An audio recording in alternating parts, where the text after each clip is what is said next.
Kita perlu tunggu yang lain nggak? Kayaknya nggak usah ya, kan kita MTC memang sedikit kan? Ya, MTC sedikit. Oke, kita lanjut aja. Langsung aja ya. Silakan Koju. Oke.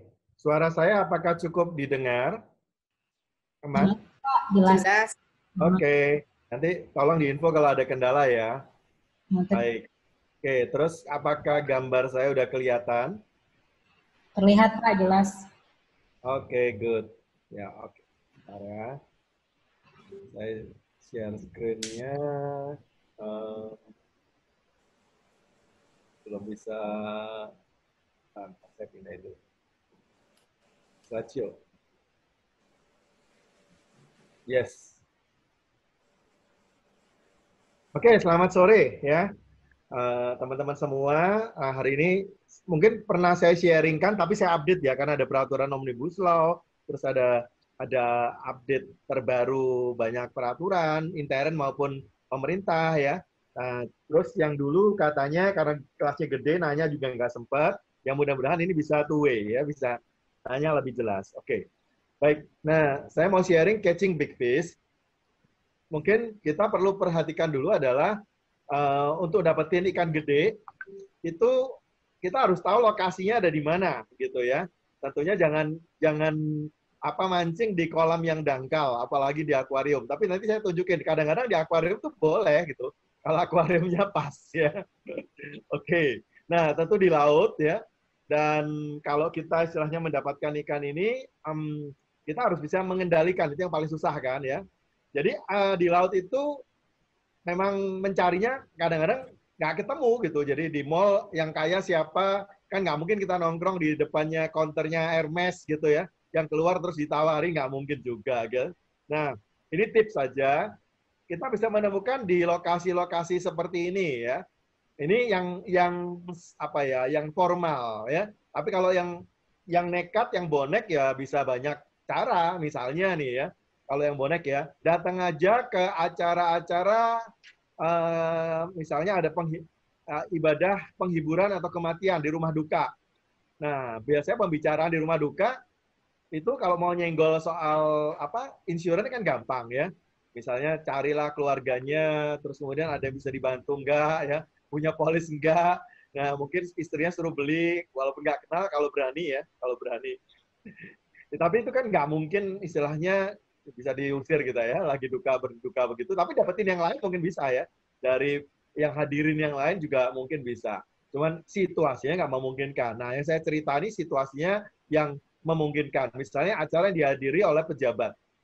Itu pasti orang-orang yang big fish ya.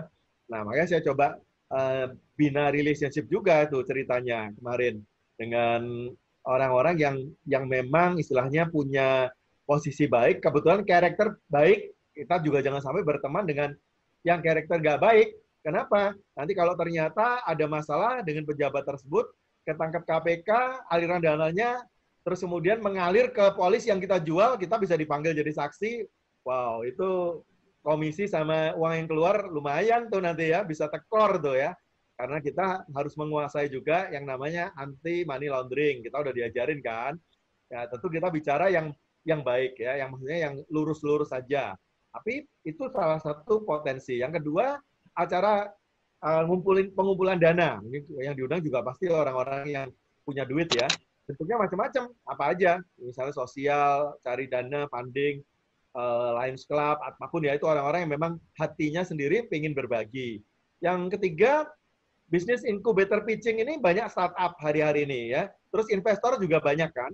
Nah, investor itu kan pingin invest, tapi ya kadang-kadang mereka juga harus balancing dengan pribadi-pribadi yang punya duit juga.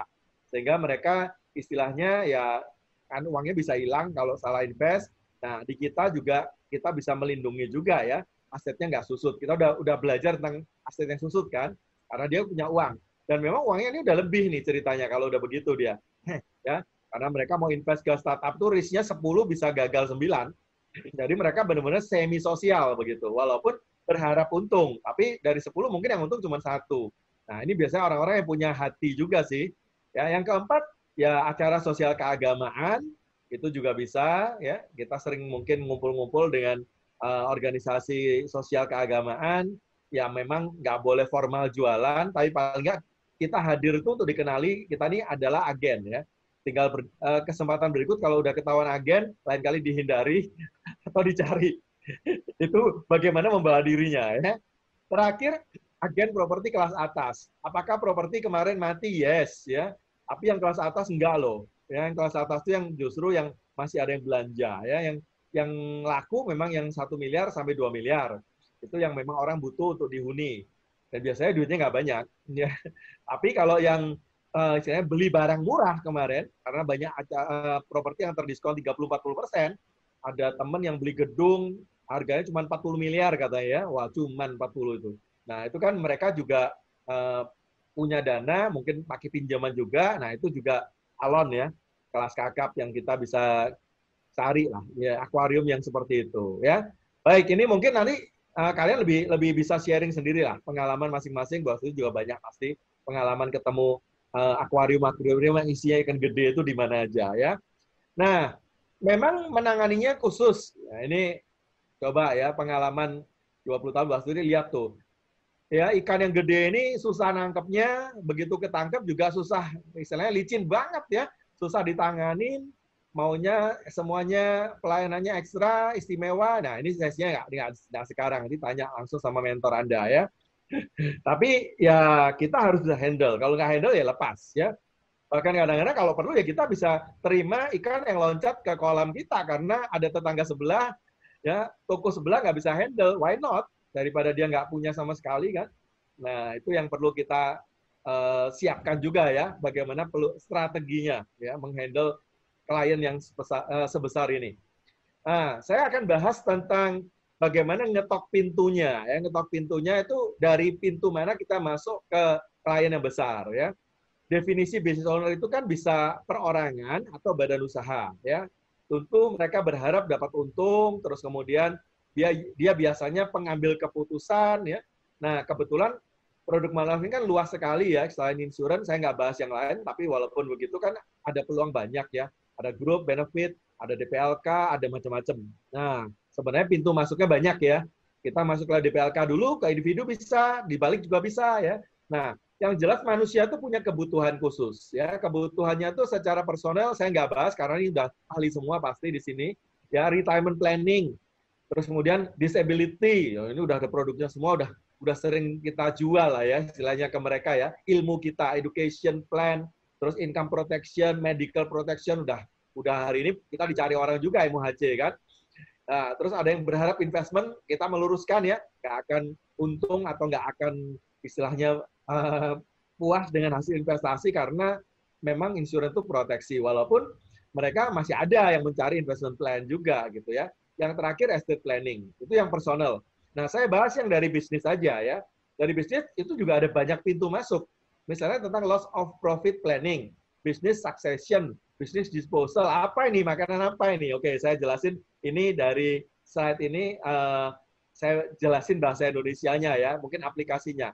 Ini gambarannya ya. Pertama, loss of profit planning artinya bisnis itu kalau kehilangan orang kunci itu bisa selama beberapa waktu ya, mungkin 6 bulan, untuk menggantikan orang ini itu bisa ada masa jeda yang bikin omset turun, terus labanya turun, yang celaka adalah disalip sama toko sebelah. Ya, ini berbahaya sekali bagi bisnis. Berbahaya sekali. Nah, ini sebenarnya yang bisa kita masuk dari pintu yang sebelah situ ya. Yang kedua, business succession, khususnya yang anak-anaknya udah mulai besar ya. Dia ingin meneruskan kepada anak, bagaimana ya rencananya. Artinya kalau misalnya orang tua masih mau pegang kendali, supaya anak nggak kurang ngejar juga gitu, bagaimana caranya ya, itu juga bisa masuk ke sana ya. Atau yang ketiga, anak nggak mau meneruskan, bisnis disposal ya dijual karena penerusnya nggak ada. Nah itu tax planning-nya juga mahal ya. Kalau kita terima duit, dijual bisnisnya, saya pernah nangani 200 miliar, itu kalau PPh pribadi 30%, 60 miliar, saya tanya, dia bilang, waduh nanti saya dapat penghargaan dari Bu Sri Mulyani ini, pembayar pajak 60 miliar ya, dapat sertifikat. Bisa nggak dihemat? Nah, itu juga bisa dilakukan perencanaannya. Ya, kita bisa masuk lewat situ. Dan kalau kita ngasih solusi, jarang sih ditolak ya. Terus kemudian credit risk, kalau dia punya utang tentunya ya. Bisa jadi aset yang dijaminkan, tentunya itu kalau ke bank udah pasti disyaratkan ya. mungkin gedungnya harus diproteksi dengan asuransi kebakaran. Nah, kita bicara orangnya sekarang ya. Terus retirement planning, kalau dia pensiun, ya saya banyak ngajar pensiunan, yang pasti dibutuhkan apa? Yang pasti dibutuhkan adalah asuransi kesehatan, ya. Dan kalau mereka masih punya tanggungan, ya proteksi terhadap anak atau orang tua yang ditanggung itu sampai dengan mereka usia hidupnya berapa lama. Jadi mungkin kalau nggak mau mewariskan, beda dengan yang di atas, retirement planning ini, atau yang di bawah ya, estate planning ya. Retirement planning bicara kalau 10 tahun lagi anak saya dewasa, saya nggak butuh, ya udah, saya cukup diprotek 10 tahun. Ya, kita harus menyodorkan yang sesuai kebutuhan mereka. Atau orang tua mungkin 8 tahun lagi bisa, jadi kalau umur 80, 88, angka cantik, misalnya berpulang, ya berarti kan udah bebas, dia nggak perlu mengcover orang tua, dia bisa exit. Nah, itu bagiannya yang istilahnya dia nggak mau keluar terlalu panjang, ya ini retirement planning. Tapi kalau estate planning, ini yang whole life. Memang dia ingin mewariskan, ya dia menunjuk penerima manfaatnya mungkin istrinya atau anaknya. Nah, dalam kasus kalau anaknya banyak, terus kemudian dia udah masuk ke usia pensiunan, seringkali mereka juga nggak sempat beli baru, ya beli properti baru. Nah, ini balancing-nya untuk menyeimbangkan, karena kita punya istilah nanti di estate planning namanya LP. LP itu adalah hak mutlak waris yang harus adil ke anak-anak, ya. Nah, untuk pembalancing-nya, kalau dia nggak bisa beli rumah seharga 5 miliar, ya belilah polis seharga 5 miliar. Anda cukup bayar mungkin sebulan cuma 5 juta atau 10 juta, ya, dibanding harus bayar KPR baru kan ditolak juga kalau udah pensiun, ya. Kalau enggak ya dia harus nyicilnya mungkin lebih gede gitu kalau beli rumah 5 miliar. Yang berikut debtor. Nah, ini kalau ada utang, ya. Kalau ada utang, ya jangan sampai dibebankan ke keluarga atau bisnisnya yang menanggung utang. Ini diharapkan nilai UP sebesar nilai utang. Terus kemudian terakhir, golden handcuff mungkin tidak hanya buat owner, tapi orang-orang kunci, karyawan utama itu juga perlu diasuransikan. Saya pikir 8 pintu masuk ini bisa buat kita ngetok pintu untuk masuk ke company, ya, untuk menawarkan ke company, Bapak Ibu. Sampai di sini ada pertanyaan dulu nggak kira-kira? Cara knock the door-nya dulu sebelum kita masuk ke teknisnya, ya. Silakan. Yuk.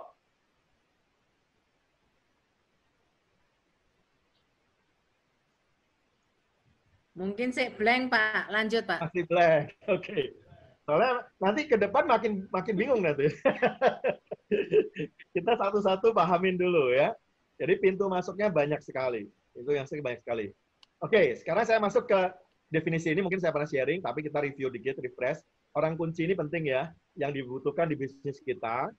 Orang ini kalau ada, bisnisnya akan mulus, sukses, ya. Terus kemudian kalau cari gantinya juga nggak gampang. Ini bisa owner maupun profesional, ya. Tapi kalau owner biasanya disebut key man, kalau profesional disebut key person. Mungkin membedakannya di sana, ya. Dua-duanya orang kunci. Terus kalau nggak ada dia, omset atau profit bisa turun, ya. Bahkan kalau owner, ya dia menentukan arah bisnis. Tapi banyak perusahaan publik yang sudah diserahkan profesional. Nggak lagi ke owner, ya nggak dihandle owner. Ownernya mungkin pengawas saja atau komisaris saja, ya. Nah, kita perlu melirik orang-orang seperti ini. Saya ketemu dengan beberapa direktur yang sudah profesional sampai jenjang paling tinggi. Nah, memang kalau kita nawarin pribadi, Bapak udah punya asuransi belum? Asuransi jiwa sesuai kesehatan sesuai tagihan. Oh, sudah punya, ditanggung kantor dan seterusnya. Ya, fasilitasnya udah tinggi. Terus asuransi jiwa buat keluarga, jawabannya sudah punya. Tapi kalau saya masuk ke company-nya, kenapa nggak company mikirkan Bapak? Kalau nggak ada Bapak, bagaimana? Nah, nanti yang bayar juga company. Nah, dia mikir di situ. Karena dia nggak keluar duit. Company yang keluar duit.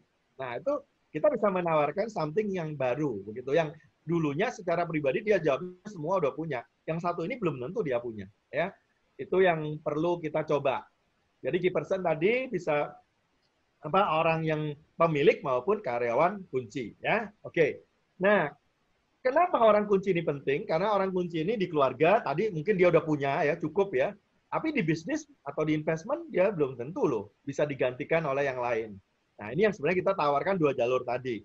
Jangan sampai kalau terjadi sesuatu dengan orang kunci ini, lepas kunci jadi kendala. Ya, kendalinya itu jadi kendala. Nah, yang keluarga mungkin udah beli, dia udah aman. Tapi yang bagaimana dengan investasi dan bisnis Anda? Belum tentu kan Anda siapkan gitu. Kita akan masuk ke sana arahnya. Nah, memang ini fakta survei dari ini orang Singapura ya, UOB, bahwa UKM di Singapura pun itu sadar ya 80% itu kalau orang kunci hilang, problem pasti di bisnis mereka. Tapi mereka seringkali alasannya seperti ini, ya. Waduh, ini 51% jawab ya dari survei ini. Keyman Insurance itu nggak penting karena mereka kan sudah punya asuransi sendiri. Nah, itu kalau owner nggak mau beliin buat karyawan dia, ya alasannya pribadi. Nah, kita harus buka wawasan owner. Kalau kamu kehilangan dia, terus kamu misalnya ini apa ya, koki di resto kita, ya, terus kehilangan koki ini, kamu nggak bisa masak, ya siap-siap restomu ditinggal orang, masakannya nggak enak, gitu ya. Nah, sebenarnya itu wawasan yang kita buka. Terus yang kedua, ya dia belum tahu. Nah, kalau 34% belum tahu, ya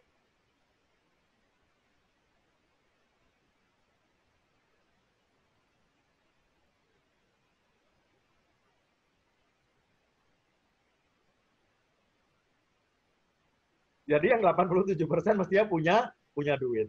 Jadi Bapak Ibu harus pede nawarin company ya. Walaupun nanti kita juga lihat ternyata memang ada manfaat buat company kalau mereka menawarkan atau membelikan asuransi buat karyawan dia. Ya. Nah, ini dari survei bisa cukup apa ya, reliable, bisa dipercaya dari UOB. Nah, orang-orang kunci ini memang yang menopang semua kegiatan bisnis. Jadi sebenarnya yang mendoakan Anda kalau Anda orang kunci itu banyak, Pak. Jadi saya akan ngomong begitu ya. Pasti, Pak. Bapak karyawannya berapa? 2.000. Waduh, Bapak pasti didoakan semua jangan kena COVID. Bapak sehat selalu. Waduh, kalau semua doanya manjur dijawab Tuhan ya, Bapak harus mensyukurin ya. Tapi kita kan nggak pernah tahu nasib kita ya. Kenapa? Kalau Bapak menanggung sekian banyak orang, Bapak nggak memikirkan kesejahteraan mereka. Jadi yang dipikirin bukan diri sendiri lagi nih. Buat keluarga Bapak mungkin aman. Bagaimana keluarga mereka, orang-orang ini. Ya, gara-gara nggak ada Bapak, mungkin 100 karyawan kali 4 orang nggak makan nih kalau perusahaannya harus tutup kolaps. 400 orang. Jadi yang kita ketok sebenarnya adalah hati mereka. Ya, adalah hati nurani dan sosial. Itu yang sebenarnya kita minta, istilahnya mereka coba berpikir lah. Gitu. Nah, kalau yang buat pribadi kadang-kadang kan merasa cukup. Yang ini yang kita sebenarnya kita minta.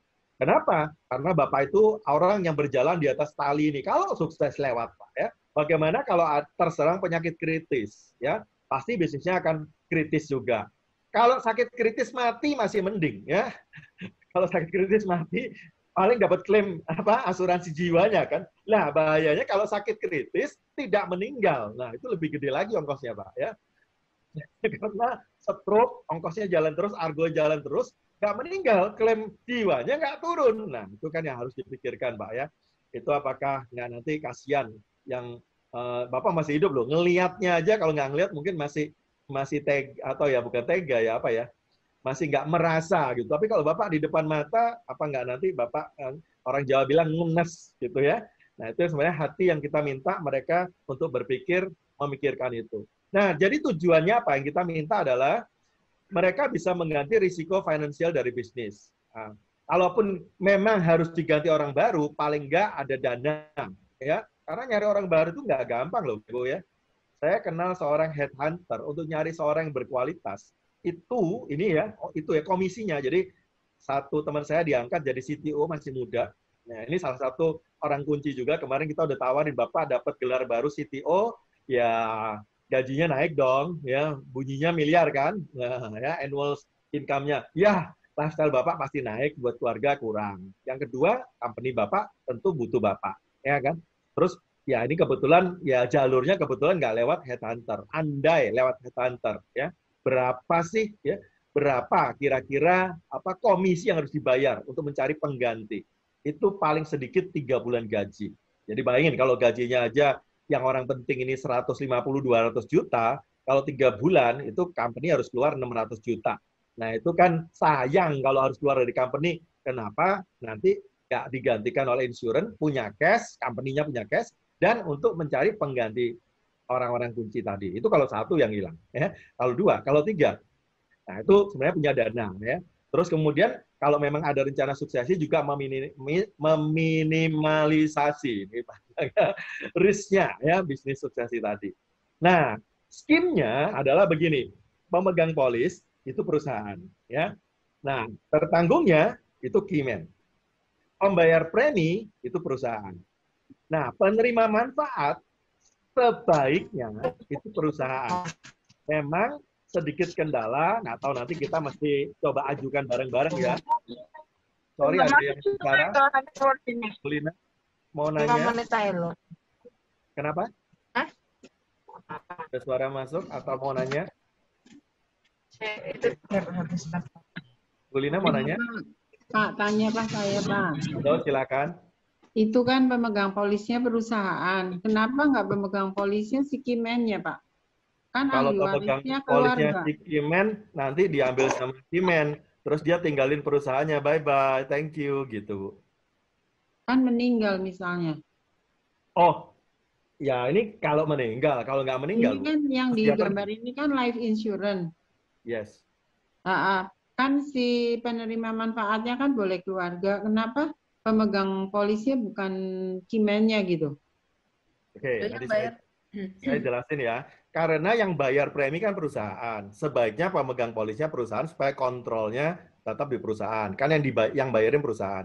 Karena kalau pemegang polisnya, saya kemarin ketemu satu CEO dan saya menawarkan 2 kimennya dia beli dua-duanya beli MiFIP ya.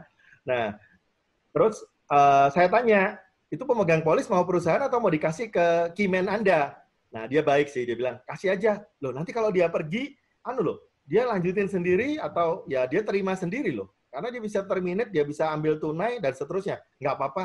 Itu memang sudah hadiah, haknya dia. Bagus. Kalau punya pemilik perusahaan kayak gitu ya, wow, saya angkat jempol gitu ya. Tapi saya udah warning dulu, saya udah warning ownernya, itu resikonya ke sana loh, Bu, gitu. Saya udah ngomong kayak gitu. Nah, kalau dia udah ngerti, dia bilang nggak apa-apa, ya sudah. Tapi kalau saran kita, kalau tujuannya untuk ini, untuk istilahnya proteksi company, ini kan proteksinya company ya, tujuannya. Bukan kesejahteraan buat si Kimen loh, lain ya. Saya nggak bicara yang kesejahteraan, karena si Kimen mungkin udah punya polis sendiri buat keluarganya. Jadi saya nggak mau istilahnya memberi kesejahteraan buat Kimen ini terus kasih ke istrinya. Enggak, bukan ini tujuannya. Itu topik yang berbeda ya. Karena mereka udah pasti punya sendiri atau beli sendiri begitu ya. Tapi mau dikasih oleh perusahaan ya bagus, Pak. Itu namanya bonus ya. Iya, Tapi saya kira itu sebagai penghargaan atau apa ya kepada si Kimen ini. Saya kira ya, begitu. tujuannya berbeda, Bu. Makanya yang saya cerita ini tujuannya mengamankan perusahaan. Oh, ini pintu masuk ya. Jadi saya tadi kan knock the door-nya dari company. Kalau Ibu-ibu mau masuk dari knock the door pribadi, boleh bicara kesejahteraan karyawannya. Saya nggak bicara kesejahteraan karyawan dalam hal ini, no. Ya, saya bicara tentang mengamankan company. Ini kan pintu baru ceritanya. Saya sharing ini biar kita punya wawasan, ternyata ada jalur pintu masuk baru ya, gitu, yang kita bisa ngetok perusahaan untuk menawarkan produk kita. Saya tengahin dulu ya, teman-teman begini. Perusahaan di dalam memberikan membeli polis untuk karyawannya, itu tujuannya banyak, ya, macam-macam gitu loh. Kalau memang ini siapa toh yang oke ya. Jadi gini, kalau tujuannya hanya untuk menambah kesejahteraan, biasanya kecil yang dibelikan tuh kecil. Preminya paling ya sama dengan gaji dia 1 bulan. Jadi kalau gajinya 20 juta, 30 juta, ya dia dibelikan premi 30 juta doang. Kalau tujuannya cuma nambah kesejahteraan. Nah, tujuan yang namanya big fish itu bukan cuma nggak kecil gitu, kita kan maunya gede. Gimana untuk membesarkan premi, maka tujuannya juga harus besar.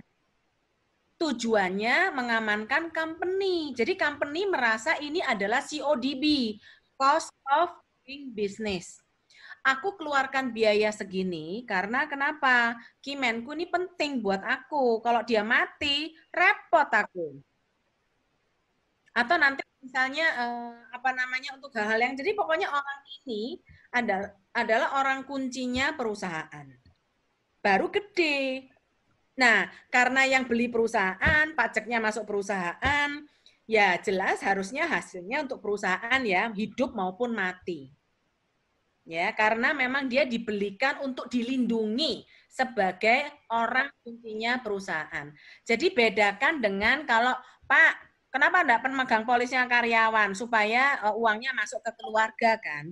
Kalau beli untuk keluarga suruh Kimennya beli sendiri pribadi. atau ya perusahaan belikan dia tuh untuk menambah kesejahteraan gitu ya Bu ya. Jadi supaya nggak bingung ya, Ya, tujuannya biar jelas. Jadi ya. kalau yang tujuan kesejahteraan kita sudah bisa. Sekarang kita belajar untuk tujuan yang di arah bisnisnya. Oke? Silakan dilanjutkan Pak Jono.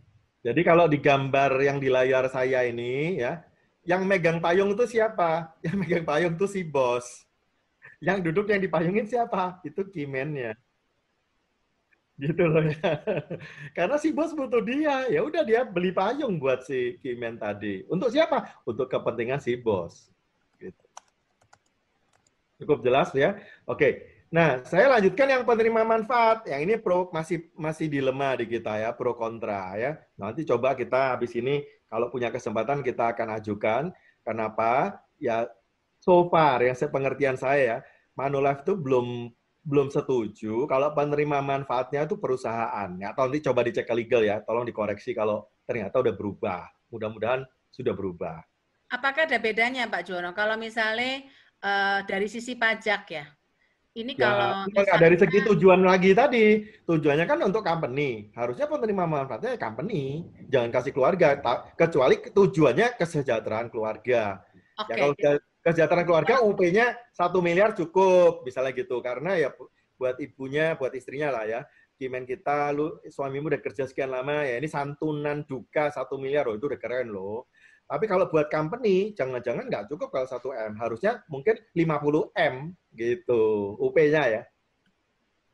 jadi kalau ahli warisnya perusahaan berarti tidak menambah PPh 21 ya?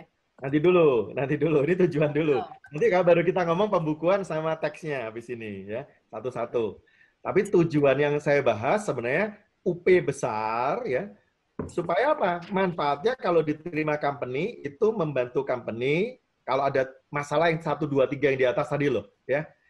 Itu yang di atas tuh, tujuan Keyman tuh. Balik lagi ke slide yang di atas ini, teksnya ya. Tujuannya apa sih Keyman ini dibelikan? 1, mengganti risiko financial business. Ini nggak ke keluarga. 2, membentuk dana pencari pengganti Keyman kita. Itu juga mahal. 3, minimize risk-nya, business risk. Nah, itu harus ke company. Nah, memang kalau penerima manfaatnya nggak boleh company, sebenarnya di toko sebelah boleh. Sebenarnya Manulife sudah mengizinkan company itu menjadi penerima manfaat. Kita udah nge-fight dalam hal banker clause. Banker clause itu apa? Kalau saya udah lakukan ya, saya utang ke bank, pinjem, beli rumah KPR namanya ya. Pasti bank itu meminta saya beli polis, ya asuransi jiwa untuk mengcover jangan sampai ketika di tengah jalan ya saya meninggal, ya rumah saya terpaksa disita bank karena istri saya nggak atau keluarga saya nggak bisa bayar. Maka kalau saya punya polis, ada UP senilai utang saya, ya maka utang itu turun ya. Jadi kalau saya nyicil 10 tahun, mungkin tahun kelima ya tinggal separuh. Nanti kalau tahun ke-10 lunas ya nol, UP saya nol gitu. Itu single premi, terus kemudian menurun. Ya itu yang dilakukan oleh KPR Bank. Nah terakhir saya menolak kepada bank ya. Saya bilang saya nggak mau beli polis kamu. Kenapa? Single premi itu mahal. Terus kemudian kalau saya nggak pernah juga nyicil 10 tahun, biasanya tahun ke-4, ke-5 saya sudah lunasi. Nah, terus kalau saya lunasi, polis saya hilang, hangus. Kalaupun di refund, itu peanut, nggak ada arti. Nilainya sangat kecil. Jadi kalau single premi, misal nih, saya bayar 100 juta single premi di muka, pas dikembalikan tinggal 11 juta, 12 juta. Padahal baru jalan 5 tahun, separuh gitu loh. Kenapa ya? Karena akuisisi di depannya mahal. Seperti itu. Akhirnya saya berhasil appeal, minta ke manajemen dari bank itu, saya sudah punya polis. Nah, saya tunjukin nih polisnya Manulife. UP yang sama, misalnya 1 M. Ya, rumahnya saya beli 1 M kan. Nah, kenapa? Kalau ada apa-apa, kamu pasang aja banker clause. Banker clause artinya, kalau saya meninggal, bank itu penerima manfaat pertama. Lah, bank itu kan perusahaan. Ya kan? Sebenarnya Manulife nggak bisa tuh pasang banker clause. Gitu. Jadi bank itu kan perusahaan. Jadi bank terima dulu, misalnya saldonya 600 juta, saldo saya ya. Lah UP saya kan 1 miliar. 600 dilunaskan dulu ke bank, sisanya 400 baru ke keluarga. Jadi bisa dikombin begitu. Ya, penerima manfaat pertama perusahaan, kalau ada utang dibayarkan, itu bank. Penerima manfaat kedua, sisanya keluarga. Kalau saya lunas 10 tahun lagi, ya polis saya tetap 1 miliar buat keluarga. Saya nggak angus gitu. Sedangkan yang pertama tadi kan angus. Biasanya saya beli polis begitu tuh whole life. Jadi bisa polisnya memang berlaku seumur hidup, terus kemudian yang tidak hangus. Nah, ini Manolite sudah bisa banker clause. Nah, ini menarik karena toko sebelah nggak bisa banker clause. Bapak Ibu manfaatkan ini sebenarnya kan. Walaupun toko sebelah itu bisa penerima manfaatnya company, kalau company yang bayarin keyman-nya. Nah, kita mestinya harusnya menurut saya apa bedanya dengan bank? Bank is perusahaan. Harusnya Manolite harus bisa penerima manfaatnya itu perusahaan. Kalau Manolite bisa, Bapak Ibu, peluang ini banyak sekali kita bisa ketok pintu perusahaan untuk jual UP besar. Baik, ada pertanyaan lagi? Cukup jelas mudah-mudahan? Atau masih bingung? Sebelum saya lanjutkan, nanti lebih bingung kalau enggak. Dipahamin dulu nih skimnya ya. Pak Juwono nanya. Yo, Oh, silakan. sorry. Silakan duluan. Nggak apa-apa, Kartika. Silakan. Ya, Pak. Tadi saya tertarik dengan statement Bapak mengenai produk MiFID, Pak. Itu bagaimana ya Pak mengkaitkan produk MiFID sebagai solusi proteksi nih untuk keyman tadi? Kaitannya adalah ke perusahaan tuh benefitnya apa sebagai business owner, Pak? Thank you. Rupanya case-nya teman saya ini, CEO ini yang baik hati, dia memang pengen ngasih gift. That's why dia pemegang polisnya dilepas ke karyawan. Jadi memang nggak dapat UP besar. MiFID kan UP-nya nggak besar, ya kan? Seperti itu. Tapi dia lebih ke pengen ngasih dana pensiun, tapi bukan DPLK ya. Bentuk DPLK kan dia sudah punya sendiri nanti. Nah, ini ekstra bonus lah. Nah, cuman kalau company lagi untung gini, kan MiFID cuma bayar 5 kali. Dia lagi untung karena bisnisnya lagi naik daun, bisnisnya ya pokoknya terkait dengan supplier COVID lah ya. Wah, itu untungnya gede tuh, melonjak sangat tinggi. Nah, dia bisa buang sebagai tax planning juga, dibuang, premi itu kan dibayarin company ya, dibiayakan di company misalnya. Terus kemudian kalau dia bayar 5 tahun selesai, nah nanti mungkin karyawan akan kerja 10 tahun lagi misalnya. Nah, nanti dia punya karyawan ini keluar pun pensiun, mereka masih punyalah tahunannya begitu. Itu dari dia lebih ke sana tujuannya. Berarti si MiFID-nya ini preminya itu dibiayakan ya Pak ya, pembukuannya di perusahaan? Ya, karena kebetulan saya tanya waktu itu, perusahaan ini gross, jadi tidak menanggung PPh 21 dari karyawan. Jadi dia kalau nanggung PPh 21 kadang-kadang pembayar premi perusahaan itu kan, nanti saya kasih teksnya ya, itu nambah pajak yang dibayar kan. Nah, karena dia gross, karyawan suruh nyetor pajak sendiri, ya nothing tulus, malah dibiayakan di company, labanya turun. Karena dia biayakan sebagai biaya perusahaan. Dia senang banget beli ini gitu. Oke. Pemegang polisnya nggak harus perusahaan berarti kalau yang ini ya Pak ya? Iya. Dilepas ke pegawai ya? Boleh perusahaan, tapi kemarin sama dia dirilis ke pegawai.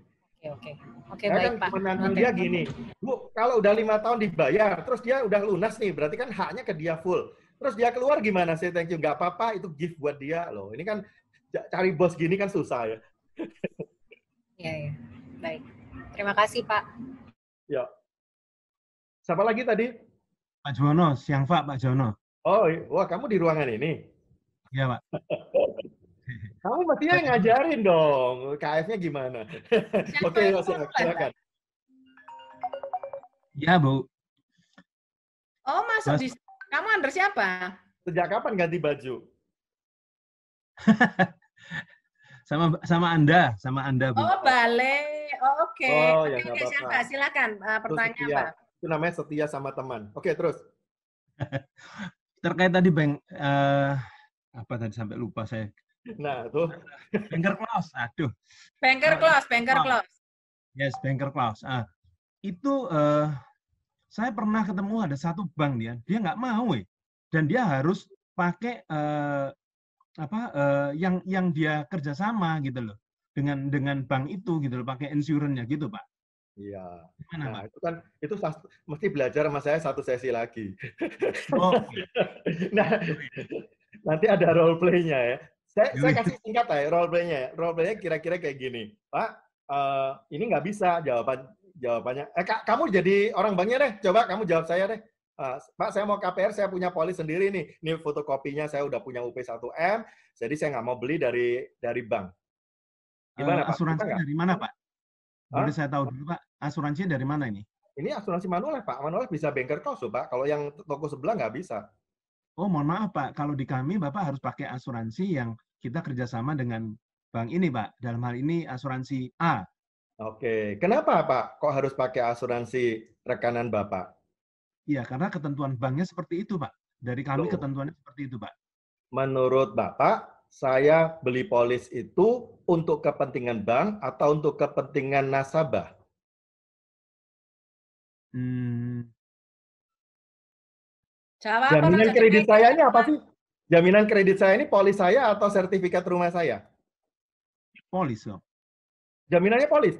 Oh, Enggak dong. kalau gitu Jaminannya sertifikatnya nanti saya ambil ya Pak ya. Saya nggak perlu taruh di Oh. bank. Bapak pegang polis saya aja. Nggak apa-apa saya beli sama Bapak. Hmm. Boleh nggak Pak sertifikatnya saya ambil, saya kasih polis beli sama Bapak. Nggak apa-apa Pak. Kalau perlu 50M. Kreditnya 50M, beli polisnya 50M. Tapi sertifikatnya saya pegang, saya bawa pulang loh. Boleh nggak Pak? Oh, nggak boleh dong, Mbak. Nah, tadi katanya jaminannya polis.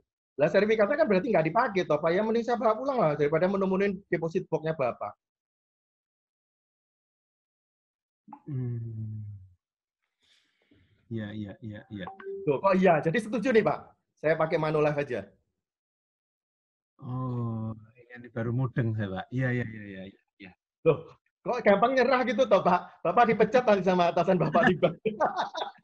Enggak, saya baru ngeh ini Pak Juwono ngomong gini. Iya, kapan hari begitu Pak saya ketemunya. Oh, iya, iya, iya, iya. Jadi saya beli polis itu sebenarnya kepentingan saya atau kepentingan bank? Kepentingan nasabah kan? Iya. Lah bank kepentingannya kan pegang sertifikatnya toh, bukan pegang polisnya toh.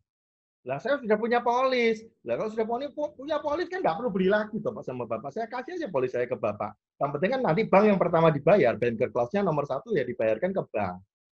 Hmm. Karena saya nggak mau Pak, nanti kalau 10 tahun lagi lunas saya nggak punya UP Pak. Umur saya udah nambah loh Pak, 10 tahun lagi. Kalau saya masih sehat, nggak bisa beli loh saya Pak. Nah kalau saya bayar sih pasti bayar Pak, lunas untuk sertifikatnya di tangan Bapak. Nggak mungkin macet kok. Ya, tapi ya cicilannya maksudnya ya. Tapi begitu lunas, saya nggak punya UP kalau beli sama Bapak.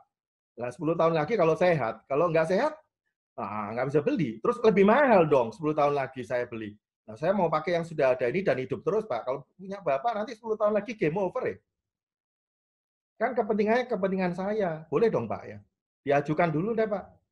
Nah, gitu loh ya. Ya, ya. Berarti Rodo mesti ngeyel juga, Pak ya. Bukan ngeyel tapi juga dasarnya, Pak ya. Loh, iya. Bapak jangan jawab dulu, Bapak kan cuma bawahan. Ajuin ke atas, Pak, dengan hasil pembicaraan kita seperti ini. Kalau Bapak setuju, ya saya akan pakai KPR Bapak. Kalau Bapak nggak setuju, ada bank lain terima, Pak. Saya udah diterima di 5 bank dengan metode seperti ini. Bank gede-gede. Ya, ya. Oke. Oke, Pak. Oke, Pak, aku mau nanya Pak Juwono.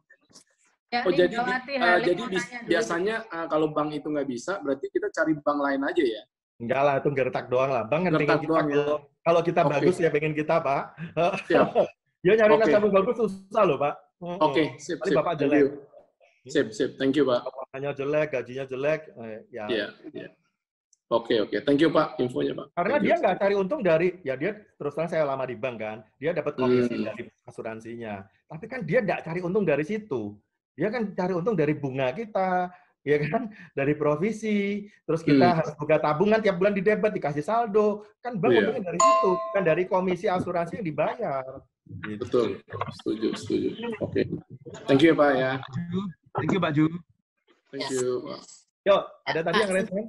Ya, saya tanya Pak, itu biasanya Pak, setahu saya ya, ini pengalaman saya juga.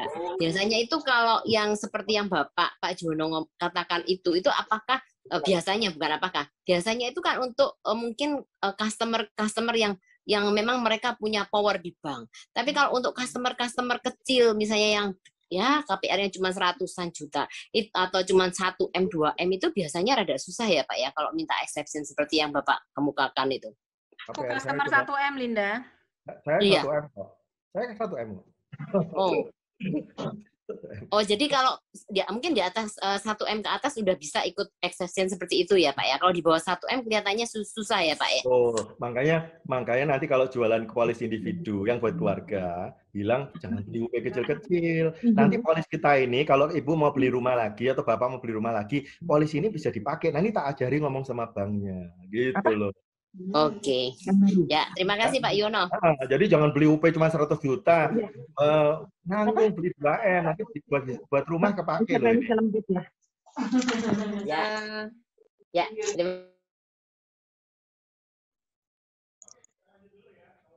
Jono, koyo mute. Ya, punya Pak Yono ke mute. Boleh nanya enggak ya? Tadi aku mute semua soalnya ono sing telepon kresek-kresek. Ya wes, oke. Ya, udah bunyi lagi. Silakan. Boleh nanya ya?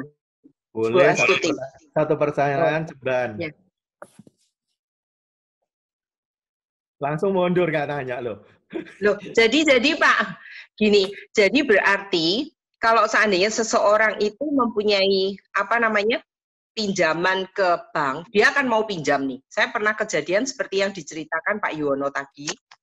Jadi bahwa sebentar, kok suaranya pedot. Suaranya kedengaran ya, Pak? Nggak, jelas. Oke. Nah, terus kemudian dia udah bilang, loh saya ini punya langganan sudah, karena saya punya Manulife, dia bilang gitu. Kebetulan memang waktu itu dia mau beli MEA. Tapi oleh banknya nggak boleh, karena dia mau ngambil kredit kan 2,5 M sebenarnya, cuman kecil. Nah, terus akhirnya saya bilang, loh kok aneh ya Pak, kalau sudah punya kan ya nggak masalah. Saya bilang gitu, kenapa? Akhirnya sampai, pokoknya ya itu tadi seperti Bapak yang pertama tadi jawab, dia bilang bahwa itu sudah aturannya bank. Jadi kalau misalkan nggak mau, ya nggak bisa dapat kreditnya. Ya, saya tuh ya sampai gemes. Loh sebenarnya itu kan ya kayak ancaman gitu. Kok ya Pak baru hari ini saya dengar Pak Yuwono. Coba gitu ya? Saya bisa fight waktu itu. Iya, nggak apa-apa. Jadi 2 bulan yang lalu sebenarnya masih. Gini. Sebenarnya kan nggak harus ya Pak ya. Sebenarnya kan jawaban Bapak tadi bagus sekali. Jadi ini untuk kepentingan siapa? Saya atau untuk kepentingan bank gitu ya Pak ya? Iya, jaminannya kan bukan polis saya. Ya, saya beli polis karena saya butuh polisnya, bukan bank yang butuh. Oke. Jadi suka-suka saya harusnya gitu. Nah, biasanya memang level bawah itu ada target juga kan, harus cari asuransi dan seterusnya, AO-nya lah, RM-nya.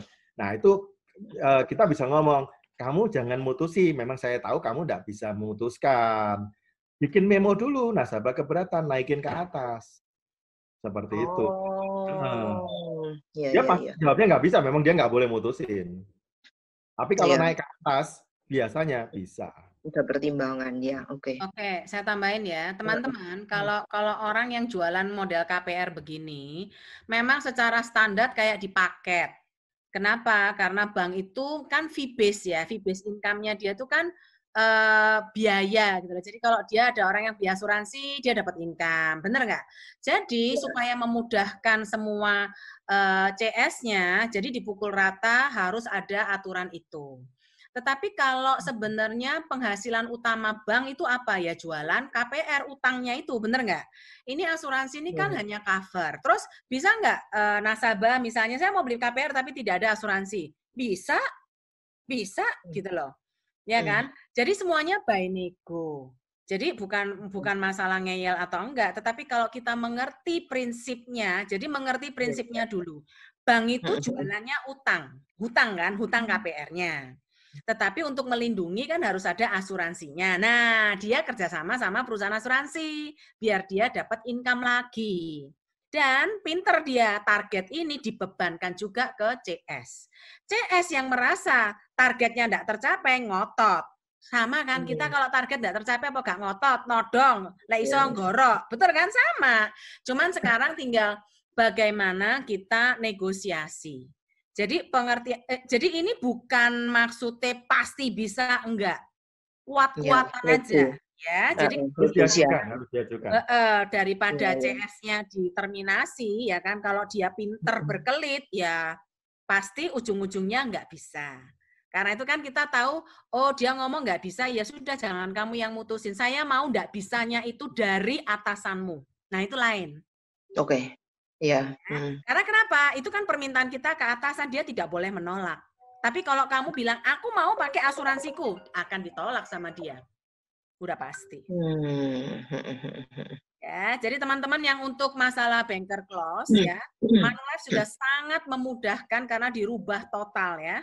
Ini Pak Hans kemarin waktu kita sempat ribut itu dia bilang akhirnya disederhanakan sekali. Jadi polisnya Manulife kalau sekarang mau di banker clause-kan itu sudah sangat mudah. Ini adalah salah satu tips untuk kamu bisa jualan bagi orang-orang yang punya hutang usaha. Ya, oke, silakan lanjut Pak Jono. Ya. Oke, kita nge-fight lumayan lama ya. Dulu nggak bisa. Ya, kita satu-satu lah kita masukin ya. Cuman ini nanti yang penerima manfaat company ini nanti kita coba lagi habis ini ya. Harus bisa. Logikanya harus bisa. Oke.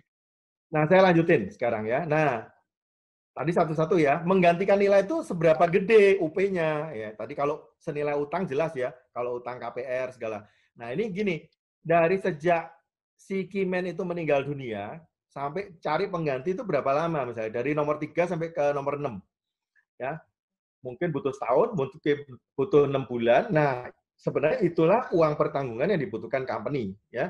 Mungkin omsetnya turun, labanya turun ya. Nah, itu paling nggak company bisa punya cash flow ya, nggak sampai terganggu lah gara-gara kehilangan orang kunci tadi. UP-nya seperti itu ya, bisa dihitung tuh ya, bisa dihitung. Terus kemudian skemanya kayak tadi ya, pembayar premi, pemegang polis, pemegang manfaatnya adalah bisnis kita. Yang dibeli adalah bisa critical illness, bisa kematian. Ya. 2.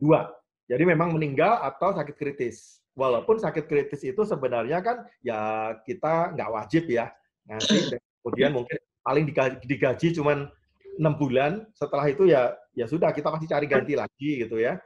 Nah, cuman bisa ya sakit kritis atau critical illness. Terus bentuknya apa? Bentuk apa? Polisnya UP-nya harus besar. Bentuk polisnya saran saya unit link. Ya, unit link. Kalau kasusnya Kimen.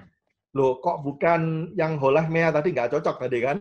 Kamu ini udah bayar 5 tahun selesai atau 10 tahun selesai, dia bye-bye begitu terus melekat ke dia, misalnya begitu kan nggak lucu ya.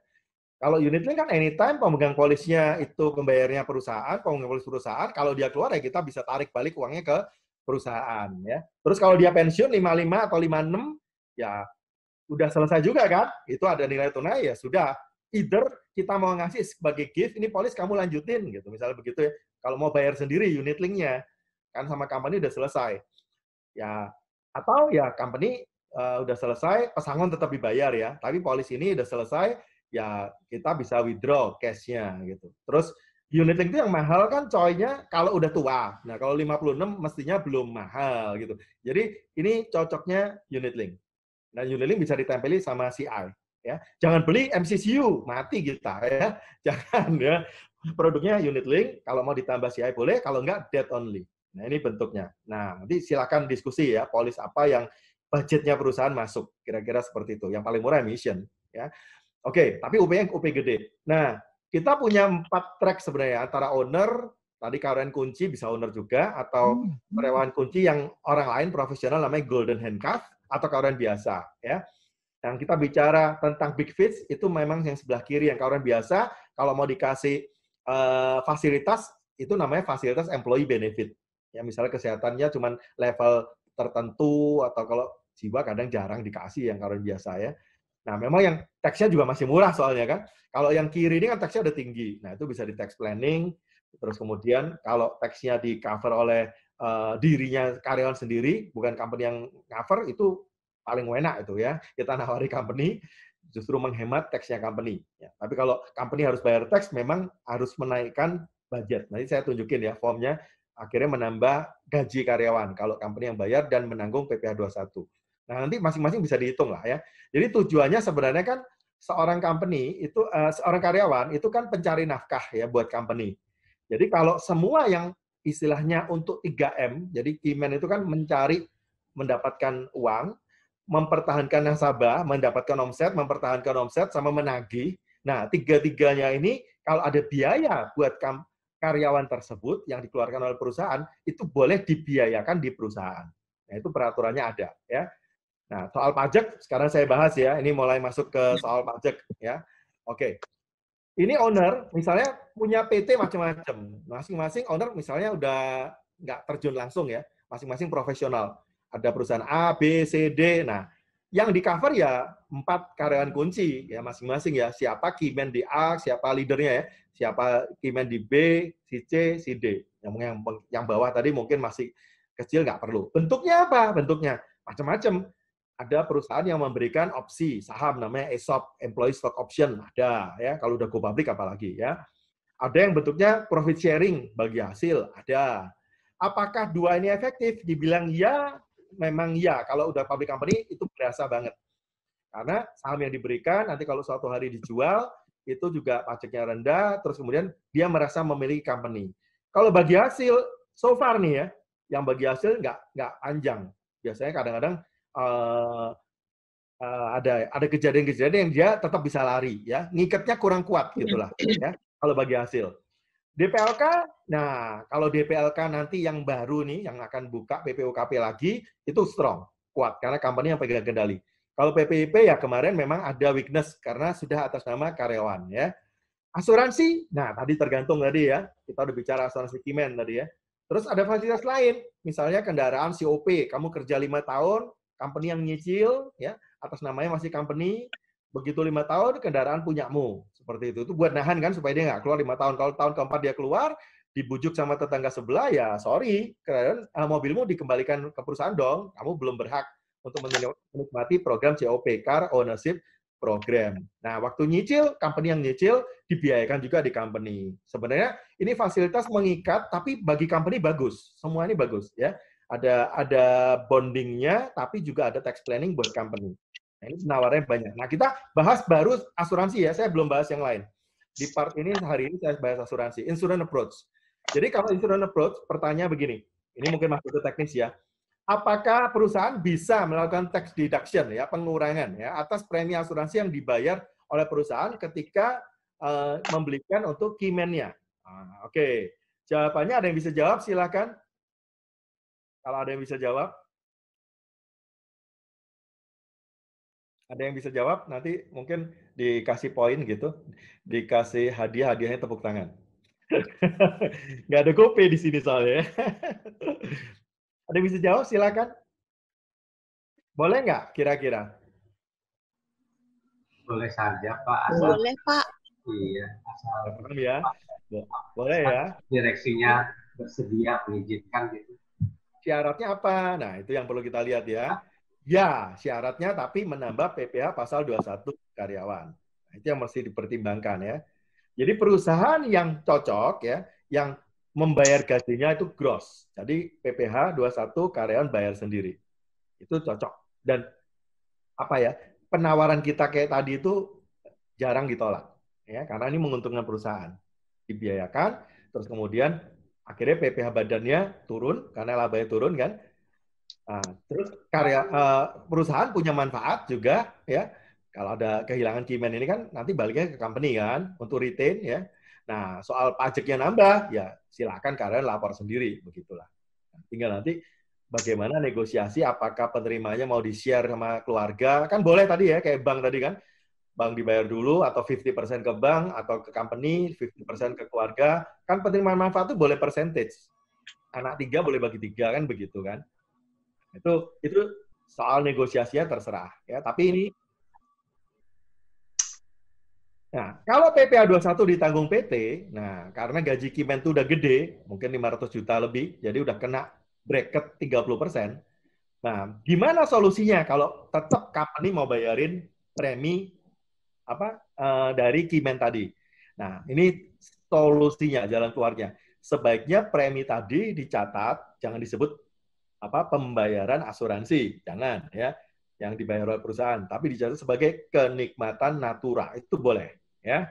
Memang resikonya dikoreksi fiskal, jadi tidak bisa dibebankan sebagai biaya PT. Nggak masalah, toh sekarang pajaknya PT, PPh Badan sudah turun 22%, tahun depan 11%, tahun depan 20% ya, tahun sekarang 22, tahun depan 20%. Nah, PPh pribadi 30, nah, tetap ngirit kan, ngirit 10% kan. Nah, mending dicatatkan sebagai kenikmatan natura. Boleh. Nanti dikoreksi fiskal berarti kan nggak bisa dibiayakan ya. Tapi nggak apa-apa. Nggak ngirit PPh badan yang 22%, tapi ngirit PPh 21 yang 30%. Pak, kok saya nggak paham ya Pak. Ini kenapa PPh 21 ya Pak? Kan itu asuransi karyawan. Oke, ini saya kasih gambaran di sininya ya, slide-nya ya. Yang bayar perusahaan, Kartika. Yang bayar perusahaan soalnya ini. Tadi saya bicara skim yang kayak tadi ya, tertanggungnya Kimen, pemegang polis perusahaan, pembayar premi perusahaan, ya kalau bisa penerima manfaat perusahaan atau dan karyawan juga boleh, keluarga ya. Bisa, itu bisa diatur. Berarti kalau misalnya dicatat sebagai kenikmatan natura, maka tidak bisa dibiayakan di PPh pasal 25, tapi juga tidak menambah PPh pasal 21. Correct. Wih, pinter aku, Rek. Tapi kalau misalnya PPh-nya adalah gross, kalau gross, ya gak apa-apa, wis dibiayakan di PPh pasal 25, atau PPh 21 itu kan soalnya karyawan yang bayar sendiri. Bayar, yes. Jadi seolah-olah dia mendapatkan polis, tapi preminya adalah pajak PPh 21 itu kan? Iya, itu yang case tadi teman saya MIFID tadi. Makanya dia seneng banget, tapi karyawan juga seneng kan dibayari 5 tahun kan? Nanti kan 20 tahunnya pensiunnya MIFID-nya buat dia gitu. Dia bayar aja PPh 21-nya, nggak apa-apa. Nanti ada treatment-nya. Kalau mau lebih murah pakai DPLK. Jangan khawatir, ini kan bagi dia racun kesannya kan, tapi ada obat penawar racunnya.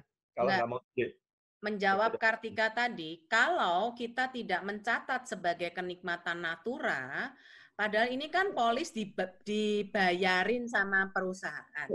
Betul, bisa dibiayakan sebagai PPh pasal 25, tapi kan nguranginya cuma 22%. Ya. Nah, kalau dibiayakan di PPh 25, maka harus ditambahkan juga di PPh 21, nambahi 30%. Ngurangi perusahaan 25, tapi nambah PPh 21 mengurangi PPh 25-nya itu 22%, tapi menambah PPh 21 30, tekor 8%. Dari sisi pajak ya, ini dari sisi pajak karena case yang kedua ini PPh 21-nya ditanggung PT. Jadi mending wes Pak Poae wes BEP, jadi aku ndak bisa dibiayakan tapi juga ndak menambah PPh 21, sing penting Kimenku dapat asuransi duitnya keluar gitu. Betul. Dan terproteksi, company saya terproteksi. Terus tujuan company pun dapat ya memproteksi Kimen. Gitu. Sampai sini masih belum paham ya? Atau ada yang juga bingung? Raise hand di chat aja, nggak usah nanya, wes bingung ngapain gitu pasti. Teman-teman, sebab gini ya, masalah pembayar perusahaan ini sangat kan gini, kita ini win-win solution ya. Coba bayangkan ada seorang Kimen dibayarin sama perusahaan karena dia adalah Kimen dan mempengaruhi bisa kalau dia nggak ada nih perusahaan bisa rugi nih 10-20 M.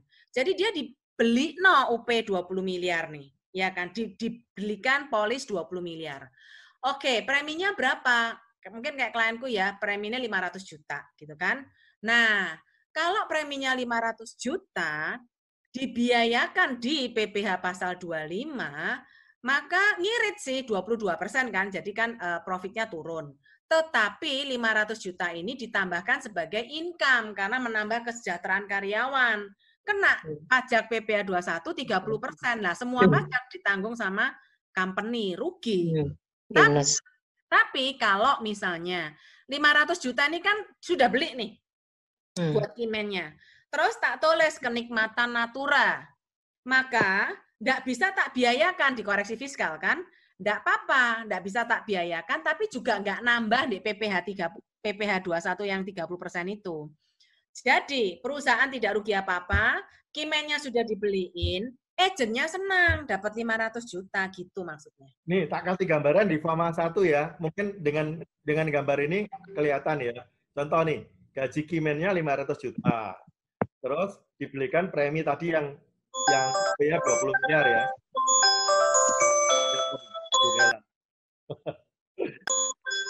Panggilan. Halo, halo, waktunya makan. Enggak, jam besok berakhir katanya. Oke, ini dengan form A1 ini kan harus dikasih tiap tahun ke karyawan ya. Mungkin ini dengan ini jelas. Gajinya 500 juta. terus premi asuransi dibayarin sama company kan 500 juta. Ini untuk dapat UP 20 miliar tadi kata Bu Astuti ya. Penerimanya company ini, karena company mau merotek key-man-nya kan, jangan sampai ada masalah, terus labanya turun dan seterusnya. Maka pajak yang dibayar dari gajinya 1 miliar. Oh, ini kalau 30% dari 1 miliar kan mahal, ya kan? Gitu ceritanya. Nah, daripada istilahnya, ya, ini kena 30% dari 1 miliar, berarti kan 300 juta. Mending saya nggak hitung ini, udah. Ya kan? Kalau saya nggak hitung ini, dinolin, ini sebagai kenikmatan natura, ya. Nah, nanti dikoreksi fiskal. Di sini kita akan biayakan, ya. Memang di sini kan kalau diterima oleh karyawan, kenikmatan natura, itu kan nambahin gaji. Tapi kan ini tidak diterima oleh karyawan, ya. Untuk kepentingan company. Jadi memang dibiayakan company, tapi tidak diterima oleh karyawan. Seperti itu. Nah, akhirnya pajaknya PP 21 dari 500 juta. Masih 25% nih ceritanya. Gitu. Cuman yang 500 juta ini memang oleh company nggak bisa dibiayakan. Kalau ini bisa dibiayakan. Ya, mudah-mudahan ini ngasih gambaran lah. Walaupun tadi saya bilang masih ada kata penawarnya pakai DPR ya. Kalau owner ya pasang aja DPLK-nya 500 sudah. Maka bayar pajaknya balik neto ke gaji awal semula. Oke, ada Bu Linda mau nanya lagi, resen. Saya rada skip ini tadi, saya balik dulu. Iya, Pak. Saya tanya itu lagi, Pak. Jadi kalau misalnya tidak bisa dibiayakan, lalu fungsinya dia perusahaan untuk ngambil kimen itu ya bukan untuk kepentingan pajak berarti ya, hanya untuk kepentingan perusahaan untuk dapat asuransinya itu aja ya, Pak ya? Ya, untuk ini tadi. Ini tujuannya. 3 ini. Ya, tapi nggak ada keuntungan pajak sama sekali ya, Pak ya, kalau ini ya berarti ya? Iya. Oke. Ya, terima kasih, Pak. Pak, tapi kalau kimennya dalam hal ini adalah kita bicaranya ownernya langsung, Pak. Berarti treatment pajaknya lebih baik seperti apa ya? Itu tambahin DPLK, Bu, di bawahnya. Kalau misalkan produknya, contohnya produk proteksi prime seperti Manulife Prime Assurance gitu, bagaimana, Pak? Ya emang kayak tadi ya, balikin ke... Kartika, ini pajaknya ditanggung company apa tanggung karyawan dulu? Kalau owner ya, modonya kantong kanan kiri, Wan. Sama aja kan kalau owner kan? Pakai ini. Jadi ini kalau owner ya, sorry. Iya. Owner ya. Ini kan dibayarin oleh PT. Nah, udah biayain aja di PT. PP 21 nambah kan, jadi 1M kan. Tapi di insert ini DPLK. Oh, oke. Cuman kan jadinya begini loh, Koju. Company kan kayaknya bayari 500 nih, ya kan? Beli Nopolis 500 dan karyawan, which is itu owner, dia harus buang 500 juta juga masuk ke DPLK. Jadi ada duit 1 miliar nih. 1 untuk polis, 1 untuk DPLK. Kartika. 2 produk yang juga. Supaya apa? Yang waktu bisa jual 2 ya? Waktu beli polis pakai uangnya company nih, ya kan? Itu ngurangi PPh 25, nambah PPh 21. Nah, yang nambah PPh 21 ini kan mau kita nolkan nih. Kita nolkan dengan DPLK. Tapi ini uang owner ya? Uang sendiri. Tapi uangnya uang owner. Jadi yang 1.500 pakai uangnya PT, tak ulangi ya. Yang pakai uang PT ngurangi PPh 25 tetapi menambah PPh 21.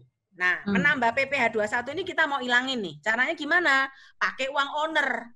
Masuk ke DPLK pribadi. Supaya apa? Dikasih dari company 500, tapi tak buang di DPLK 500, 500 dikurangi 500, 0. Jadi pajak PPh 21-nya nggak kena. Normal. Back to normal. Nah, yang senang adalah agent. Dapat polis, dapat migoret. Yang senang. DPLK-nya apa tuh? Migoret atau apa? Migoret boleh, DPLK pribadi boleh. PPIP boleh. Apa aja? PPIP, tapi ngomong pembayarnya yang nyiur karyawan supaya motong PPh 21. Yes. Sampai sini dulu stop. Ada yang bingung nggak? Masalah motong di PPh 2 perusahaan, terus nambah di PPh 21. Terus untuk menghilangkan PPh 21, kita menggunakan uang pribadi untuk masuk di DPLK pribadi. Masalah DPLK-nya gimana nanti another sesi ya. Yang penting flow-nya dulu. Paham ya? Boleh jelas tanya. Belum, Kak, udah jelas belum? Ika udah jelas belum? Terjelasin gue balik ya. Stella, iya kok. Bu Astuti. Ya. Itu yang dijelaskan buat Bu Astuti barusan kan. Berarti si ini Kimennya kan terima uang 500 juta, terus dia buang lagi 500 juta, artinya dia terimanya 0 dong. Benar nggak? No. Kimen Karena dia owner. apa? Kimen Karena itu owner. terima 500 jutanya kan ke asuransi. Dia tuh cuma terima polis 500 juta. Iya, betul. Nah, dia kan mendapatkan itu tuh. Nah, tapi kan pajaknya dia nambah tuh. Nambah kan, nambah income 500. Jadi pakai uangnya dia sendiri. 500 juta dibuang ke DPLK kayak nabung gitu. Ya, betul. Itu di slip ininya kan di form A1-nya kan gajinya kan gajinya kan 500 juta. Terus yang premi itu memang dia nggak terima kan. Itu cuma maksudnya dari ya, tambahan saja, dia nggak terima. Ya. Berarti yang 500 yang dia terima murni gajinya itulah yang dibuang sebenarnya, yang dimasuk DPLK pribadi. Oke. Ya, thank you. Dah jelas. Thank you, Koju. Yuk. Oke, cukup jelas semua. Saya balik lagi ya. Ini tadi di depan. Saya masih terkait pertanyaan berikut ya.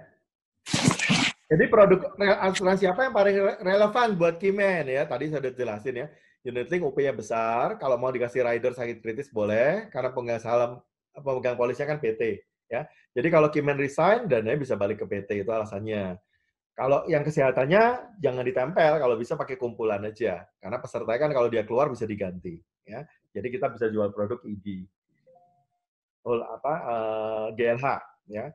Terus pertanyaan lagi, apakah kalau meninggal ya, kemudian gimana nih? Kena pajak nggak? Ya, memang kalau penerima manfaatnya perusahaan ya, itu jadi pendapatan non operasional. Jadi diperhitungkan di PPh badan kalau nambah laba ya. Jadi misalnya laba perusahaan misalnya 10 miliar. Terus dapat klaim Kimen tadi 20 miliar jadi 30 miliar kan? Labanya perusahaan kan? Nah, jadi perusahaan ya bayar pajak 22% dari 30 miliar. Karena ketambahan laba operasionalnya itu 10, laba non operasional dari klaim asuransi yang diterima perusahaan 20, jadi 30 kan. Nah, memang kena pajak dari 30. Tapi ngurangin pajak gimana? Buang lagi di DPLK, gampang obat penawarnya. Kan PT yang terima kan, membuang laba PT pakai DPLK. Nanti. Loh, pembayaran klaim meninggal yang dibayarkan dari asuransi ke perusahaan kan bebas pajak. Kena pajak ya? Dianggap pendapatan lain-lain ya? Yes. Oh, kalau ke keluarga. Pribadi ke keluarga itu no. Kalau ke company perusahaan masuk di pasal 17 ya? Enggak, PPh pasal 25 dong. Masuk pasal 25. Oh, sebagai pendapatan lain-lainnya perusahaan ya? Bukan keuntungan lain-lain ya, Koyu? Non operasional namanya, di bawah nanti. Kalau di Barogi di bawah dia. Gitu. Kayak pendapatan bunga, pendapatan yang lain-lain gitu. Tapi ya buang lagi di pengeluaran non operasional, DPLK. Namanya apa istilahnya? Other comprehensive income. Comprehensive income, ini other comprehensive cost. Ya. Yes, itu DPLK-nya. Teman-teman. Pastinya nggak gede. Teman-teman, ingat ya, kalau kita misalnya, kenapa kita belajar ini? Supaya kita terlihat pintar lah ya di depan klien, tetapi kita tidak ngurus pembukuan pajak. Ranah kita adalah asuransi. Jadi kadang-kadang kalau untuk bahas-bahas gini terus lihat ditanya-tanya, Pak, tanya konsultanmu. Ya. Jangan mau jawab, ini kita jelaskan supaya ngerti, paham bahwa kalau di CEM misalnya, oh nggak bisa, you nggak bisa beli, nanti menambah gini, menambah gitu kan. Konsultan pajak itu kadang-kadang ya bisa kerjasama sama kayak apa bagian finance dan lain-lain tuh malas ngurusin gini-gini. Satu, kena biaya. Owner kan punya kepentingan, aku harus menyelamatkan perusahaanku nih, aku mau gini, aku mau gitu, aku mau gini. Nah, tetapi kadang-kadang kalau staff yang di bawah itu malas yang ngurusin gini-gini. Jadi kalau misalnya konsultannya juga malas ngurus untuk yang nanti dikurangin lagi di DPLK, nambah lagi di sini, mending nggak usah lah daripada ribet gitu kan. Kadang-kadang ngomong nggak bisa karena ini akan menambah bla bla bla. Nah, supaya kita bisa tahu cara jawabnya, makanya ini flow-nya kayak gini. Ini waktu tinggal 15 menit ya, Pak Jono. Apa cukup ya? Terus. Sudah selesai kok nih, tinggal 2 slide. Next. Nah, ini contoh nih. Ini pasalnya juga ya. Jadi PPh ini untuk menentukan besarnya penghasilan kena pajak ya, yang boleh dikurangkan salah satunya premi asuransi, ya kan? Jika dibayar pemberi kerja, memang dihitung sebagai penghasilan bagi pribadi, ya, tapi di company boleh dibiayakan.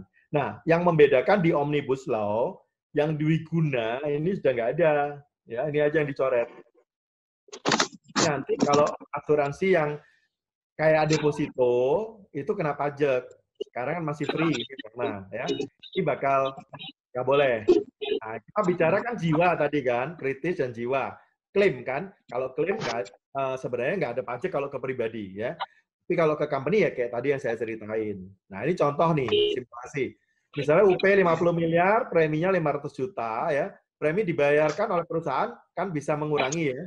Nah, terus kemudian contohnya kalau dia omsetnya 100 miliar, terus kemudian dia punya laba 10 miliar.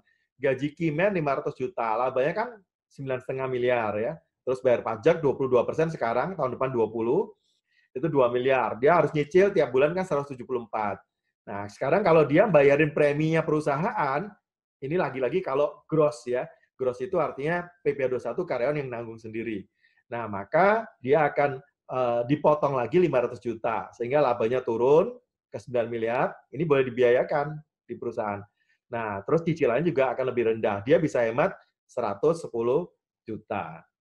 Ini contoh ya, penulisannya biayanya itu di sini nanti. Kalau ada pendapatan ya nanti mendapat tambahan di sini ya, di bawah sebelum laba. Biasanya namanya other comprehensive income. Terus kemudian ini dasarnya lagi ya, pasal 6 undang-undangnya ya, premi asuransi yang dapat dijadikan pengurang itu apa saja ya, salah satunya premi asuransi. Terus kemudian bagi karyawan ya, itu tambahan manfaat sehingga menambah PPh 21. Ini juga asalnya ya. Ini pasalnya. Jadi kalau memang karyawan yang terima memang akan nambah PPh 21. Tapi kalau tidak dicatat perusahaan, nggak mau nambah PPh 21, ya gampang. Jangan dibiayakan di perusahaan atau di koreksi fiskal. Nah, terus ini kesimpulannya aja ya. Premi Kimen dibayar PT ya. Jadi syaratnya Kimen tersebut harus punya jabatan dan gaji di PT. Ini dari segi hukum atau undang-undang pajaknya juga ya. Jadi tujuan polis asuransi itu memastikan bisnis terlindungi dari kehilangan atau kerugian ya, karena meninggalnya seorang Kimen. Jadi misalnya ada PT nih, PT Cuan, ada 3 shareholder, join-joinan nih, 3-3-nya ya. Nah, saya belum bahas yang soal mengganti saham, istilahnya leverage buyout, itu another scheme lagi nanti ya. Saya baru ngomong soal Kimen dulu. Nah, si Ani ini direktur, punya saham 30%. Si Budi komisaris, sahamnya 30%. Si Cici, dia shareholder tapi nggak ada jabatan dan nggak ada gaji. Jadi kalau mau belikan, misalnya 3 orang ini shareholder semua nih, mau dibelikan polis kan ngiri dong, ya dong.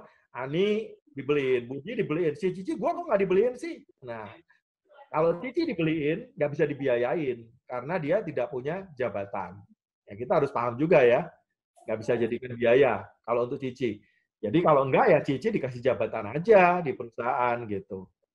Ya dikasih jabatan karena dia untuk mendapatkan atau bekerja di PT ini maka ada biaya yang boleh dibebankan karena dia orang perusahaan, bekerja di perusahaan. Itu kuncinya. Terus kemudian syarat bebas pajak ya. Kalau asuransi jiwa itu kalau dilaporkan yang ini keluarga ya, beli sendiri sebagai biaya hidup. Jadi pastikan saat bayar premi itu di SPT harus sudah lapor, kecuali dibayar oleh pemberi kerja. Enaknya begitu. Kalau dibayar pemberi kerja, berarti kan di SPT nggak punya duit pun bisa punya polis gede. Tinggal company mau bagi sebagian kecil atau sebagian separuh, nanti company dibayar separuh ke keluarga itu silahkan, company punya kebijakan ya. Tapi paling enggak dia nggak usah pusing kalau nggak punya SPT. Nah itu penting. Kalau enggak dia bayar dari gajinya dia atau dari keuangan si pribadi tadi, maka ya dia harus lapor ya, supaya nanti waktu dia terima itu memang tidak kena pajak. Di SPT masuk bagian ini, income yang tidak kena pajak, klaim asuransi kesehatan, kecelakaan jiwa dan beasiswa, digunanya udah dicoret. udah nggak berlaku. Jadi yang model-model kayak Indolife, naruh 1 miliar berbunga 8% ya. Nah, itu nanti itu udah nggak boleh. Itu 8%-nya kena pajak dan PPh-nya kayak gaji. Mahal tuh. PPh-nya mahal. Ini pengembangan dari Omnibus Law ya. Yang hilang dui guna, yang lain masih sama. Ini contohnya. Nah, kalau penerima manfaatnya PT, ya tadi jadi income-nya PT, ya harus dihitung pajaknya PT. Cuman kalau kegedean pajak PT kan bisa di tax planning dengan DPLK lagi. Seperti itu. Ya, itu mungkin dari segi pencatatan, ini udah bisa bahas tadi, kayaknya ini lapor SPT pribadinya ya, kalau bayar sendiri harus ditulis, tapi kalau dibayar company nggak usah ditulis. Ya. Karena company yang bayar kan. Nggak usah ditulis di SPT, enaknya walaupun punya UP gede ya. Terus kemudian kalau tadi ada keuntungan ya jadi objek pajak kalau yang diguna, tapi kalau unit link masih tetap bebas pajak ya. Unit link masih tetap bebas pajak. Maksudnya laporannya di sini. Jadi nanti kalau ada unit link itu masuk di sini, penghasilan lain tidak termasuk objek pajak. Saya kasih gambaran langsung di SPT-nya aja ya. Jadi misalnya kalau klaim meninggal ya. Kalau meninggal, klaimnya di nomor 4. Dapat UP cair 1 miliar. Terus nilai tunai unit link-nya ada 1 miliar. Jangan taruh di nomor 4. Nah, taruhnya di nomor 6 nih. Penghasilan lain tidak termasuk objek pajak. Jadi keluarga dapatnya 2 miliar. Dari klaim plus dari nilai tunai asuransi. Kan ditambahkan biasanya ya. UP plus nilai tunainya. Nah, itu yang diterima oleh keluarga. Nih. Ceritanya keluarga ya. Kalau ke company, masuk pembukuan company. Jadi misalnya, keluarga dikasih bagian juga, nah ini nanti bagiannya mencatatnya seperti ini. Itu mungkin kebijakan ya, owner kalau memang mau bagi ke key-man-nya ya bisa, tapi kalau enggak ya tujuan yang kita bahas sebenarnya adalah gimana kembali ke owner-nya, ke perusahaan. Mungkin itu dulu, biar nggak kebanyakan nanti malah bingung ya. Next time kita kalau ada pertanyaan lagi, cara pintu masuk ke perusahaan banyak sebenarnya tadi kan. Ini baru ngomong satu, insurance upload. Ya, oke. Saya stop sharing. Kalau ada pertanyaan lagi boleh. Kalau nggak ada, mungkin diskusi aja gimana cara jualnya, produknya gimana. Ayo, silakan. Oh, udah 100 nanya Pak, ya? Omnibus Law. Jono, mengenai Omnibus Law, Pak. Halo, Pak. Ya, silakan Kartika. Ya, Omnibus Law itu ngefeknya ke produk kita berarti MUCC ya, Pak? Atau MIFID juga? MIFID enggak. MIFID sekaligus. MUCC kenapa, Pak? MUCC. Woi, siapa ini? udah saya mute, Bu. Udah saya mute. Maaf, Pak. Boleh diulang, Pak? Ya, MUCC yang kena. MUCC ya? Karena dibayar sekaligus. MIFID aman ya, Pak ya, berarti ya? MIFID aman, iya. Oke, terima kasih. Jadi prinsipnya yang Omnibus Law itu yang keluarnya one shot, sekali tok. Nah, MUCC pun yang kena kayaknya keuntungannya doang ya, yang 60%. Kalau preminya enggak. Benar ya, Coach ya? MUCC. Ya kan? Tapi kalau ada klaim, kalau ada klaim aman ya? Kalau ada klaim aman. Ya, nggak ada klaim itu loh. Yang nggak ada klaim jatuh tempo kan dikasih 100% plus 60% tuh. Nah, 60%-nya itu yang kena. Nah, pajaknya berapa, Pak? 60%-nya? Ikut PPh pribadi. PPh pasal kayak gaji. Jadi kalau gaji udah ngopet ya 30%. Kalau gaji kecil ya kecil. Progresif. Jadi ditambahkan sebagai tambahan income, jadi pendapatan lain-lain, ya. Nah, kalau yang keluarnya kayak MIFID, terus My Precious, itu tuh kenapa nggak kena? Karena dia keluarnya bukan sekali, tapi kayak gradually gitu. Yang keluar berkala itu model kayak pension. Nah, kalau yang namanya pension itu nggak kena pajak. Kita pakai prinsip aja, ya. Oke, ada yang mau tanya yang tadi di halaman depan masalah nih saya mau angkat ya. Nih, apa namanya? Lagi dong, PS. Oh, boleh. Tadi Omnibus Law yang mengenai MUCC itu ada batasan minimalnya nggak yang kena? Nggak ada, semuanya kena. Oh, jadi di bawah 1M pun kena? Iya. Gini, kalau masalah yang 1M nggak 1M, orang yang beli UP di bawah 1 miliar, kalau dia melakukan top up dan lain-lain, top up-nya misalnya besar, itu dikatakan tidak nampak gitu loh namanya. Tapi kalau tidak dilaporkan sama Manulife yang beli UP di bawah 1M. Tapi kalau yang UP-nya di atas 1 miliar dan ada top up, itu kan dilaporkan semua. Oke, Ci. Kalau misalnya kita sudah laporkan pun kita masih tetap kena ya, Ci? Kenapa? Kalau apanya dilaporkan kena semua? Kalau misalnya dalam setiap tahun kita selalu laporkan mengenai saldonya, itu masih tetap kena? Di musisi nggak ada saldo ya, Yanti. Kamu cuman tulis aja di lampiran harta sebesar premi saja ya bahwa ada musisi. Udah gitu doang. Oh gitu, iya kan kita bikin perhitungan kita sendiri kan, kita tahu setiap tahunnya udah berapa gitu. Jadi Nggak kita ada lampirkan. pajak yang dikenakan, cuman lampiran doang, tulisan doang. Oh, premi yang dibayar tadi. Kena pajaknya itu berarti waktu cair dan sehat tidak ada klaim 25 tahun lagi. Ya, dianggap kamu kayak dapat income gitu loh. Kan dulu kamu mengeluarkan misalnya ya preminya 123 juta gitu loh. Tapi kan kamu dapatnya 123 ditambah 60 kan 72 juta. Nah, yang 72 juta ini yang kena pajak karena dianggap kamu mendapatkan keuntungan dari asuransi. Tapi 25 tahun lagi. Mudah-mudahan perubahan peraturannya kan masih 20 tahun, jadi nggak usah pusing ya, nggak usah pusing, masih 20 tahun. Peraturannya bisa berubah lagi. Oke. Peraturannya bisa berubah lagi. Makasih Pak Ju, Cias. Yo. Kalau yang endowment beli Indolife, yang Jiwasraya kemarin, kan setahun tuh. Tahu kan pernah dengar ya deposito 1 miliar dikasih bunga 7,5%. Nah, itu kalau setahun lagi pasti kena lah. Pajaknya belum berubah peraturannya. Tapi kalau 25 tahun lagi, I don't think so. Masih sama peraturannya. Udah ganti presiden berapa kali. Jangan takut. Lagian kan kita kalau jualan MUCC kan kita fokusnya itu di proteksi. Ya, betul, di proteksi. Ya, bukan di keluarnya itu kan cuma bonus. Namanya juga bonus gitu loh ya. Kalau bonus kena pajak ya sudah, enggak ya juga nggak masalah. Ya, nggak untung juga kan, nggak untung dari situ. Kan kita sudah dapat long life ya, maksudnya panjang umur itu udah puji Tuhan lah. Yes. Pak Jono, maaf mau nanya. Jadi kalau misalkan kita rangkum dari tadi awal ya Pak, untuk Big Fish ini sales idea-nya adalah kita menawarkan asuransi besar untuk terutama posisi Kimen gitu kan Pak. Ya. Yang sudah punya jabatan di perusahaan. Benefitnya apa? Benefitnya adalah untuk proteksinya dulu nih yang kita highlight kan. Karena Kimen ini punya value yang tinggi untuk perusahaan gitu ya. Tetapi juga sekaligus ini kalau untuk pajaknya pun sebenarnya ada manfaatnya. Gitu ya Pak ya? Bisa untuk penghematan pajak ya. Yes. Tetapi untuk penghematan pajaknya ini mungkin solusinya nggak bisa cuma pakai satu produk nih, tapi harus 2 produk ya. Produk individunya plus di-combine dengan DPLK.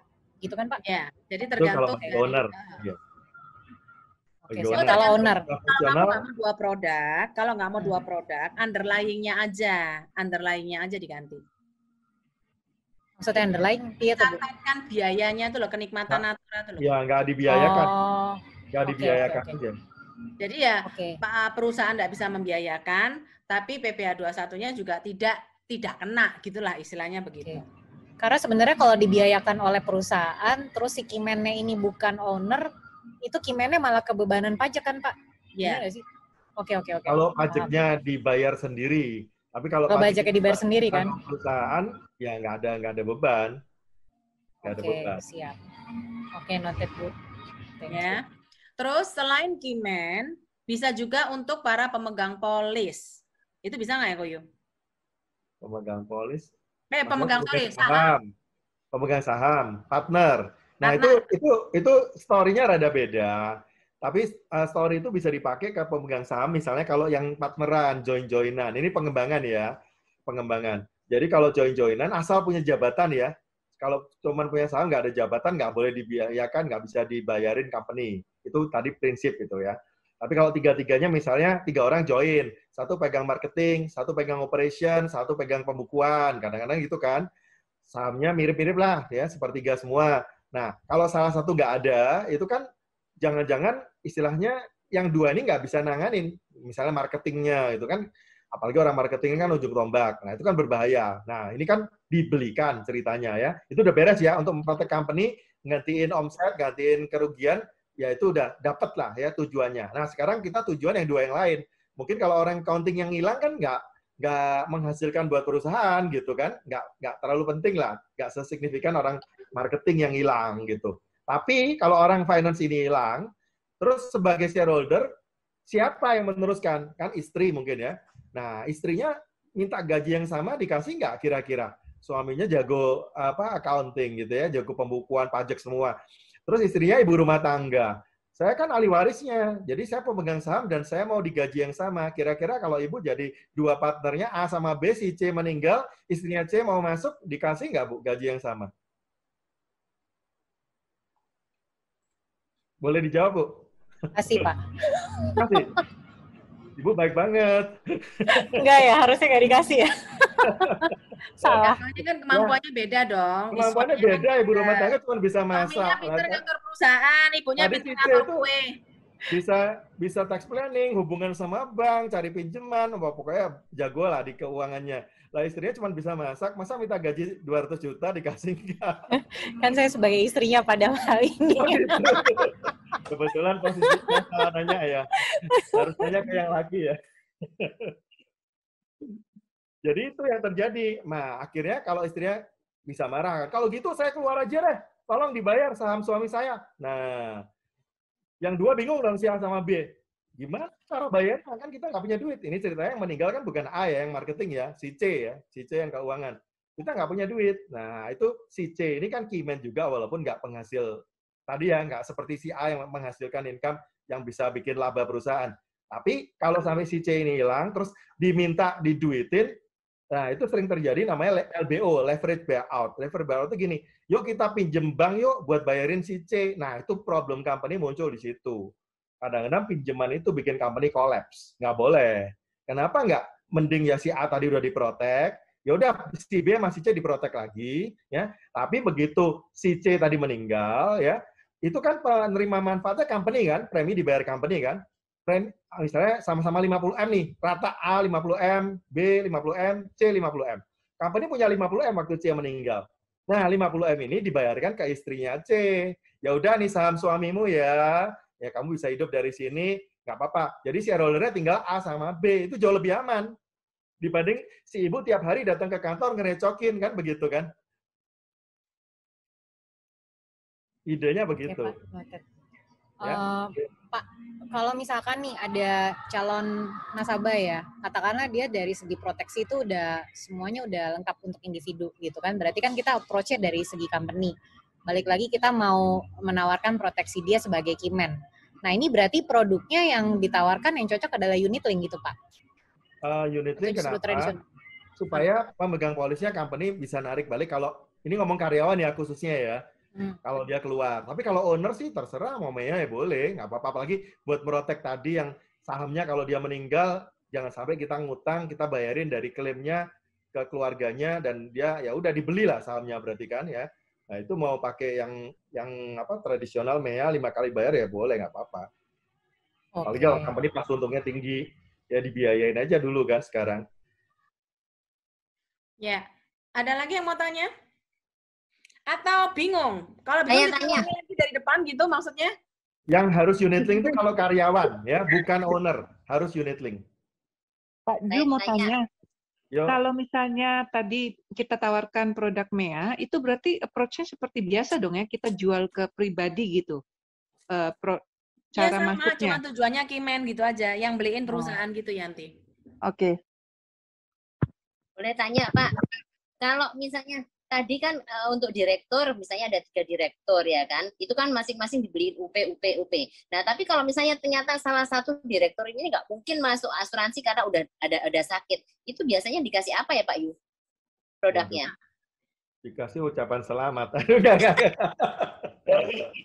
Ya itu maksudnya nggak insurable ya? Iya, nggak insurable. Nggak bisa. Ini hanya bisa dibelikan untuk orang-orang yang memang istilahnya memang bisa beli asuransi, oke? Bisa beli dan yang bayar tinggal company, yang bayar preminya company dengan tujuannya untuk kepentingan company. Itu sih. Oke. Kalau memang wis gak iso tuku ya Pak Salam. Berarti kita kayak MiFIP single premi Bu, MiFIP single premi. Ya, gitu.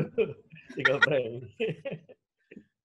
Makanya kita bisa approach approve yang company yang mungkin lagi bagus-bagusnya. Jangan kasih yang masih apa ya, merintis nggak punya duit ya. Ini idealnya company yang sudah growth ya, targetnya ya, jangan yang baru berdiri. Jadi bisa bayarin preminya. Omsetnya udah gede ya. Big Fish kan bicara ya. Tapi jangan terlalu tua juga. Ownernya udah 70 tahunan, 3 orang sharing. Jangan gitu. Kalau bisa yang masih 40 plus, ya 50 masih oke. Terus kemudian yang sudah growth, jadi bisa bayar preminya. Nah, itu targetnya, nyarinya begitu. Usia company-nya udah 10-20 tahun lah. Jangan baru berdiri, ya. Jadi DPLK juga laku. Kalau mereka model-model gitu, DPLK juga laku. Pak Ju mau nanya. Dari Yosep ya. Maksudnya Kenapa? share tanggung jawab apa ya? Nggak ngerti. Ya, Pak? Silakan, Bu Betty mau nanya tadi. Iya, Pak Ju, saya mau nanya. Kalau misalnya gini, tadi kan Pak Ju ada info bahwasannya kalau misalnya dibayar premi sama kantor tuh ya kan, 500 juta, terus dikasih masuk lagi semacam DPLK atau Migore, itu hanya berlaku untuk owner. Karyawan ya, Kimen ya. Owner. Kalau misalnya untuk ownernya? Iya, kalau karyawan nggak mau biasanya. Iya, owner. Oh, tuh untuk owner juga bisa. Misalnya dia udah ambil, anggaplah MEA 10M misalnya. Dia kan udah bayar premi bisa 500 juta. Terus dia harus ambil lagi Migore ya, Pak? Untuk membuang ininya jadi 0. Ya, supaya kalau owner kan ada kepentingan 2 ya, kantong kanan kiri kan. Company punya dia pribadi juga perlu gitu loh. Jadi biasanya owner mau nambah sendiri. Tapi saya lagi bicara sama satu grup besar, direkturnya 3, saya suruh nambahin sendiri juga, mau kok Migore. Oke. Jadi menurut Pak Ju itu lebih bagus Migore atau DPLK PPUKP ya, Pak? PPIP. PPIP ya. Ya. Ya, antara PPIP dan Migore bagus mana ya, Pak? Untuk owner. PPIP. PPIP lebih bagus, lebih murah. Biaya PPIP lebih murah ya. Ya. Migore biayanya nggak bagus. Terus komisinya juga secara bagus komisi PPIP. bagusan Migore. Kamu mau milih mana? Bagusan Migore. Kamu mau milih mana? Mau komisi yang bagus atau mau biaya yang rendah? Nah itu. Oke. Terus satu lagi, saya mau tanya, itu tadi kan kamu bilang kalau misalnya di bawah 1M itu di atas 1M dilapori Manulai, maksudnya gimana tuh? Maksudnya? Oh, itu yang kemarin aturan peraturan pemerintah yang wajib lapor itu loh terkait setelah tax amnesty. Jadi semua sih bank juga begitu. Kalau kita punya saldo di bank 1M ya dilaporin. Jadi semua institusi. Oh, bukan maksudnya UP atau nilai polis atau nilai tunai Pak yang 1M itu? Berarti dilaporin nggak apa-apa, kenapa takut? Oke ya teman-teman, begitu yang UP-nya. Jadi gini loh, kalau misalnya dia mau top up banyak-banyak, itu harus ke polis yang UP-nya sedikit. UP-nya nggak boleh lebih dari 1 miliar. Kalau nggak, semua saat top up itu dilaporin semua. Karena itu memang peraturan ya, sudah aturan. Kan ada orang begini, aku cuma mau, maksudnya top up-nya tuh nggak mau lah, pokoknya nggak mau bisa ketahuan, ya buka polis yang UP-nya rendah. Pokoknya semua polis yang UP-nya di atas 1 miliar, pasti akan dilaporkan semua beserta saldo investasinya semua, tuh hasil-hasil investasinya laporin semua. Per tahun 2020 ya, As? Enggak, udah lama lagi. Lama udah banget. lama. Udah lama. Ya, Ibu ketinggalan. Terus gini ya, teman-teman. Oke. Kalau ke klien, nomor 1 tanyakan tujuannya. Jangan enggak usah cerita-cerita masalah yang UP 1M dilaporkan apa enggak. Nanti maksudnya mau beli Kimen gara-gara denger UP 1M dilaporkan malah nggak jadi beli karena kita ini istilahnya rada-rada kayak kepo gitu ya. Jadi kayak ngurusin hal-hal yang kita nggak perlu gitu. Tetapi kalau orang yang tujuannya misalnya gini, Astuti saya tuh punya 25M tapi maunya top up doang. Boleh nggak? Boleh. Tapi aku nggak mau di reksadana. Di reksadana kan kelacak. Gue maunya di asuransi. Silakan. Tapi ya gitu, UP-nya jangan gede-gede. UP-nya kecil aja. Karena tujuannya dia cuma buat top up doang. Ya, dapat ikan teri dong. Ya kita mau lagi bicara Big Fish nih. Ya wes, nanti lain kali cari ikan Bu terinya, Pak. Astuti, tolong tanya satu. Kalau ada punya MEA 5M nih UP-nya. Kalau untuk MEA itu yang dilaporkan UP-nya itu ya Bu Astuti? Nggak usah, Preminya. premi aja lah. Preminya. Di SPT pribadi toh preminya. Ya. Oh, preminya. Ya, ya. Oke, Ini makasih. Pak Yosef pada chat ya, share tanggung jawab antara tenaga kerja dan company ini preminya kalau di-share begitu ya. Ya boleh-boleh aja, tapi kalau konteks saya ngomong Kimen itu company yang bayar sih. Ya. Oh, iya, iya. Karyawan mau bayar. Tapi yang Kalau tadi pribadi, Goret atau kalau pribadi Pak Yu, apa? kalau MEA pribadi, MEA pribadi ya lapor sendirilah. enggak, maksudnya yang dilaporkan itu UP-nya atau juga preminya? Preminya. Mana yang lebih rendah? Preminya. Oh ya wes, oke. Thank you. Kamu ini prinsipnya dibilang mana yang lebih rendah, sekarang memang premimu 5M. Enggak, saya tak cewek tuh kamu ya. Maaf mau nanya, kalau mie goret kan keluarnya anuitas ya Pak ya? Kalau PPIP anuitas juga? Mie goret kalau di bawah 500 juta sekaligus kok. Kalau di atas 500 juta, kan kalau kita bicara Big Fish kemungkinan di atas 500 kan Pak? Iya. Itu anuitas ya? Oke. PPIP juga sama ya Pak, anuitas ya? Sama. Jadi nanti pilihannya ada banyak ya, untuk yang PPIP dan mie goret. Ada anuitas, ada premi berkala, dan kalau yang anuitas mau dilamsamkan pun, saya rasa pasti ada lah ya, company-company tertentu. Japri aja. Ya, kalau memang ada case-nya aja boleh tanya, nggak ada case nggak boleh tanya. Siap Bu, besok saya tanya ya Bu. Ya, jadi kalau secara standarnya kita anuitas aja. Dan bahkan beberapa kemarin di perusahaan yang Telkomsel Juwono kemarin itu, malah mereka ngotot minta anuitas ya, Koju ya. Aneh, orang minta lamsam karena pegawai itu seneng kalau terima gaji lanjut gitu. Jadi gaji yang dicecil-cecil tuh malah suka loh. Jadi jangan salah ya teman-teman. Kita kan berpikiran orang suka kalau terima dana pensiun itu lamsam. Belum tentu. Beneran. Itu owner. Mati ya. Aku baru sadar lagi. Wah kan? Aku udah lihatan wajahku sendiri. Kalau karyawan anuitas no problem. Suka dia. Makanya MiFID yang kemarin ditawarkan juga mereka mau. Kayak pengganti gaji soalnya. Baik. Oke, kalau nggak ada, aku pamit dulu. Silakan dilanjut, Bu.